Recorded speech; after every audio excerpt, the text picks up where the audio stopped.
যখন আমি আমার শাশুড়ির জন্য আর আমার মায়ের জন্য বাজার থেকে ব্যাগ নিয়ে আসি, তখন আমার শাশুড়ির অবস্থা। মায়ের জন্য আর আমার মায়ের জন্য দুজনের জন্য দুটো ব্যাগ নিয়েছি, যাই মাকে গিয়ে দেখিয়ে আসি মায়ের পছন্দ হয় কি।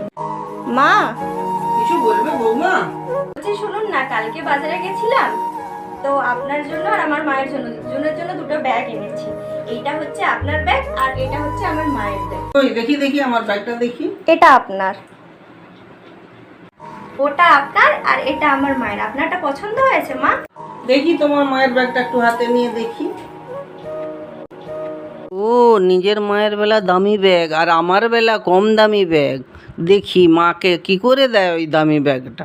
না না, এই ব্যাগটা আমার পছন্দ না, তোমার মায়ের এই ব্যাগটাই আমার পছন্দ। কিন্তু মা, কোনো কিন্তু নয়, এই ব্যাগটা আমার পছন্দ, এটাই ফাইনাল। তাহলে মা শুনুন, আপনি যে এই ব্যাগটা পছন্দ করেছেন, মানে আমার মায়ের ব্যাগটা, আমার মায়ের ব্যাগটার দাম 150 টাকা, আর আপনাকে যে ব্যাগটা আমি দিয়েছিলাম ওটার দাম 400 টাকা।